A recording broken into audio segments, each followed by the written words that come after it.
Amy, you only went to high school in the States? Yeah, I was preparing for college, but due to Dad's situation, I couldn't continue. I remember it being really tough. I chuckled a bit, recalling the rush when Dad suddenly got assigned to work in Switzerland. Wait, what? Amy, you're just a high school graduate? I seriously thought you had a college degree. I feel duped. Excuse me, John? My name is Amy. I got married at 27 and we've been newlyweds for just a month. I met my husband John through work. Not in the same office, but I was at the company where John came as a sales representative. He said he took a liking to me at first sight and pursued me. Given his sales background, he was really good at talking. Before I knew it, we were dating. Within just 3 months of dating, he proposed to me passionately, saying he didn't want anyone else to have me. Shockingly, within just 6 months of meeting, we decided to get married. Many advised us to take it slow. Maybe my long stint living in Switzerland influenced me, but I always preferred passionate people over calm ones. I genuinely loved John, who pursued me aggressively and proposed with such fervor. I believed he was the one for me. Sure, we didn't know much about each other, but that didn't matter. We felt it was enough just to be together and didn't care about a wedding ceremony. We registered our marriage the day after a family meeting and started living together. All I know about John is where he works and that he has a family of 4, his parents and a younger sister. Likewise, John probably doesn't know much about me either. There are things we wish the other knew, but we decided it's more fun to learn about each other gradually. However, both our parents requested we have a wedding. They told us it's a rite of passage, even if it's a small ceremony. Unable to decline, we began planning with the intention of fulfilling our duty to our parents. We planned for a small restaurant wedding, just for the family. Still, we were flabbergasted to find out both our parents became close, and were planning a grand wedding without our knowledge. Nevertheless, John said, "If both our parents want it, let's do it." I had no choice but to agree. While I don't like complications, once I'm committed, I need to do things thoroughly. I meticulously checked details like invitations and welcome boards, ensuring everything was perfect. John laughed at the steadily finished pieces, saying, "Typical Amy, everything's so precise and warm." That praise made my day. It was during our wedding preparations. Our wedding planner, Lily, asked us to write down our profiles. We filled out the given forms with details, like where we were born and the elementary schools we graduated from. Lily glanced at my paperwork and looked surprised. "Amy, you only went to high school in the States?" "Yeah, I was preparing for college, but due to Dad's situation, I couldn't continue. I remember it being really tough." It was a sudden memory of Dad's abrupt assignment to Switzerland that made me chuckle a bit. "Wait, what? Amy, you're just a high school graduate? I seriously thought you had a college degree. I feel duped." "What did you say, John?"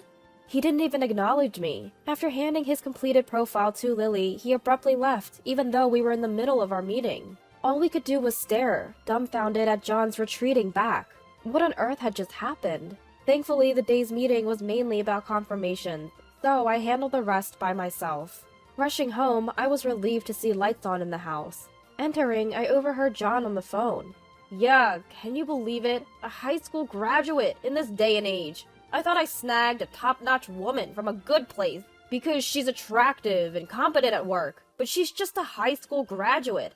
Our kids would definitely get ridiculed. I wonder if her being so nitpicky is her way of compensating for her lack of intelligence," he said, laughing out loud. While we did marry soon after meeting, we had never discussed our educational backgrounds.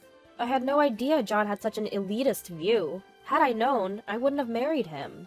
I decided to test John's character without revealing my actual education. Even if knowing my background brought us back together, if there's any future incident where my values don't align with John's, being looked down upon and living in fear isn't worth it. If that's the case, he's not the one for me. "I'm home!" I opened the living room door, forcing cheerfulness into my voice. John wrapped up his call, telling the person he'd call back. He then looked at me with cold, condescending eyes. "Ugh, I've been thoroughly deceived by Amy.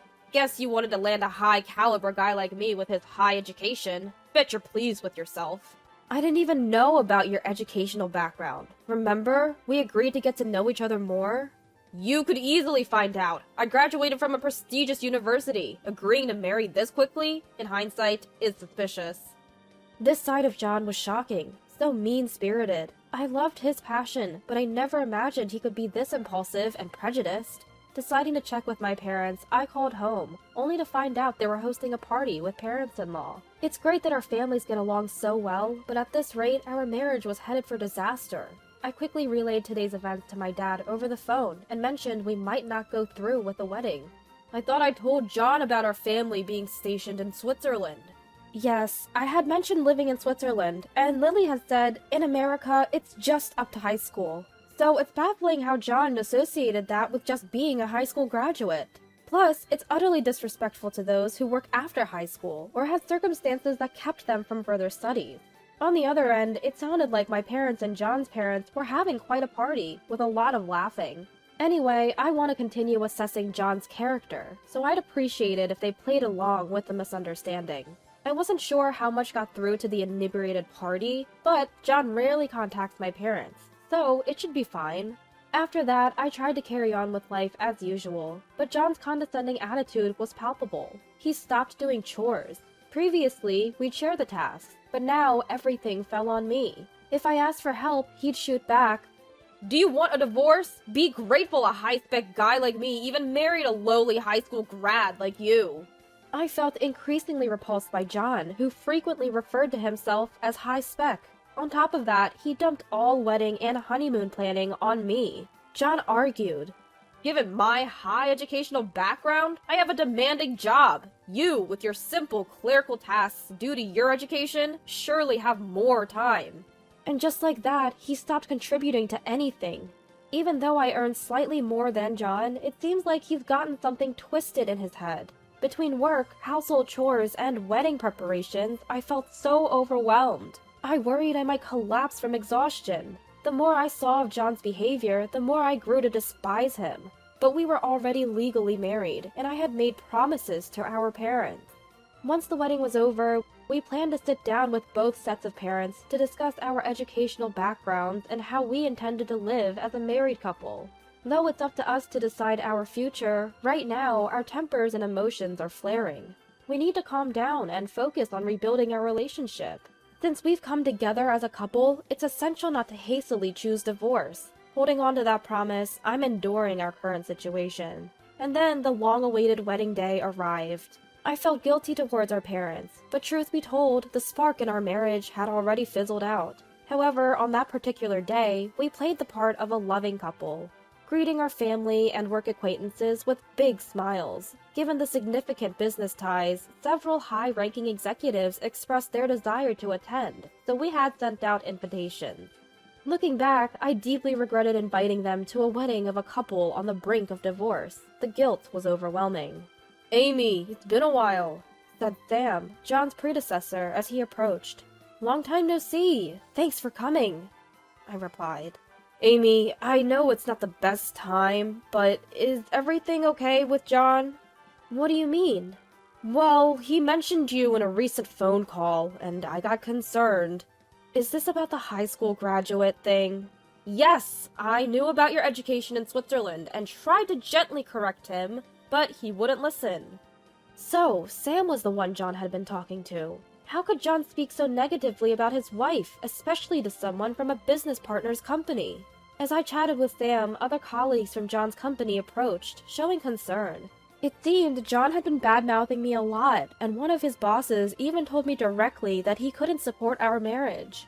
Given that I'm being told this at our wedding, John must be making many uncomfortable at work, and they were all concerned for me. Seeing me surrounded by his colleagues, an annoyed John called out to me in a displeased tone. "Amy, it's time! Can't you even manage your time properly?"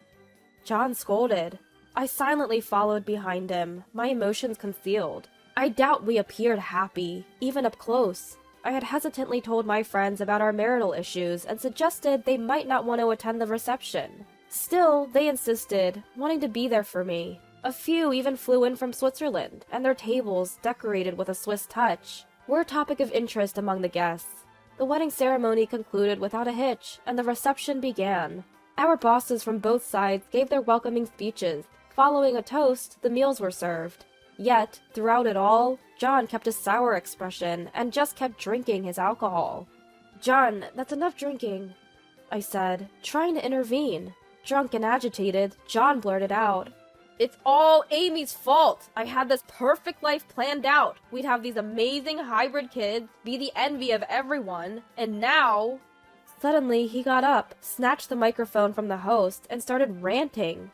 Hello, everyone! Thank you for being here. I'm a high-spec guy, having graduated from a top university. Yet, here I am, tricked into marrying a mere high school graduate. But since we're married, I'll try to educate her best I can. The room fell silent. John, seemingly expecting applause, looked around in confusion. Then my boss Daniel stood up and took the microphone. John, are you talking about our Amy? It's funny, after finishing high school here, she went to Switzerland for college due to her father's job assignment. By the way, the head of our US branch rose from being a high school graduate. Is your company's philosophy to look down on such people? Studied in Switzerland?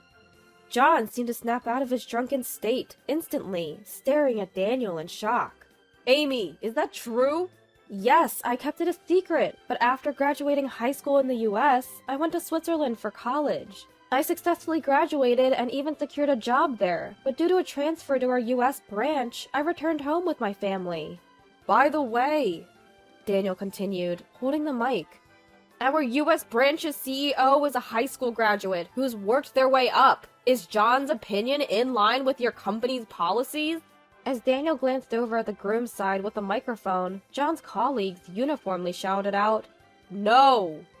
Given our company's superior standing, those from John's side were visibly panicking. Filled with rage, John confronted me. Amy, why didn't you tell the truth? You've made me a laughingstock! We've never talked about our educational backgrounds, remember? And it's pretty disrespectful and presumptuous to look down on a high school graduate. I responded, It's all Amy's fault! John, stomping on the ground like a child, angrily blamed me. As I felt a wave of fear, sudden laughter erupted from a table nearby. It was that group of foreigners. In their unique accented English, they exclaimed, Amy, you sure found a character! But seriously, divorce him as soon as possible. Blaming Amy? Huh, that's just hilarious! Their laughter was contagious, and soon the entire hall was in stitches, with everyone gazing at John and laughing till tears flowed. Humiliated, John's face turned beet red and he fled from the venue. I could see our in-laws chasing after him. He'd surely be caught soon. After that incident, Lily advised me to leave. The reception was cut short. My parents and in-laws, with assistance from relatives, returned the wedding gifts, apologizing to the attendees, and even provided transportation fare. That night, instead of returning to my place, I went back to my childhood home. The next day, since both Dad and I had taken a leave, we went together to pick up some belongings from our home. Even my parents, who usually hope for the best, didn't push for reconciliation this time. They apologized for previously wanting us to make up. They probably hadn't realized just how twisted John had become. When I got home, John greeted me with a wide smile. Amy, sorry for leaving early yesterday. I've thought about it. If you're not just a high school graduate, there's no issue. Let's live happily like we used to. I'll help around the house, and I miss the meals you make. His words and smile were reminiscent of our early days together. But this different John, so different from the past few months, was actually frightening. You expect me to just forget everything? I can't be with someone who's so prejudiced about education. I'll divorce you and claim compensation for all the verbal abuse you've thrown at me, including the wedding costs. What? We're not getting divorced. It's not my fault I didn't know. You should have told me. Now I feel like I should be the one claiming compensation. John, during our family meetings, we mentioned Amy lived in Switzerland from 18 till she started working. What did you think she was doing in Switzerland all those years? Well, the planner said she only went up to high school. In America, she only attended up to high school. That's what was said. You can't be vague like that. You should have clearly said she studied in Switzerland. So you're saying we didn't provide enough information? Exactly. You need to explain things clearly. If we need to explain everything from A to Z and you don't try to understand the context or ask questions, then every time you don't like what's being said, will my daughter always get verbally abused by you? I'm sorry, but we're taking her back. We can't leave her in a place where we know she'll get hurt. No, wait! It's just a typical marital spat. There's no need for a divorce now. I do care about Amy, and there's no reason for me to hurt her anymore. John's tone started to waver as my dad firmly suggested divorce. You might have decades together, but with different values, many issues will arise. There'll always be a reason for you to hurt her. Amy, let's go. Upon my dad's command, I quickly packed the essentials. John kept insisting that everything was fine and that they wouldn't divorce. Yet, anyone who looks down on others doesn't align with my values. It's that simple. Leaving a tearful John behind, I walked away from our home.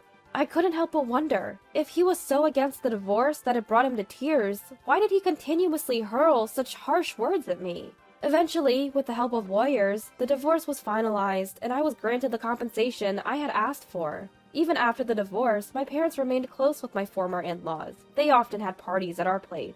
One time, John's name came up in a conversation. He had continued his condescending behavior, both during the wedding reception and at work.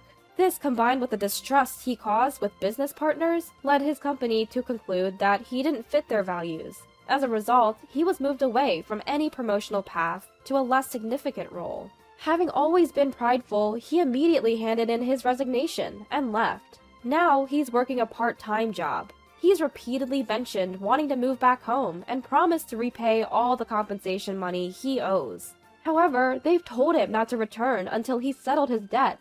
Despite this, they say he calls them nearly every day. According to my former in-laws, John had been pretty average throughout college, but during his job hunting days, he noticed a wealthy friend who had attended a more prestigious state university than him easily land a job at a major company through connections. Witnessing this made John believe that in the world, education, money, and connections were all that mattered, leading him to adopt a skewed perspective.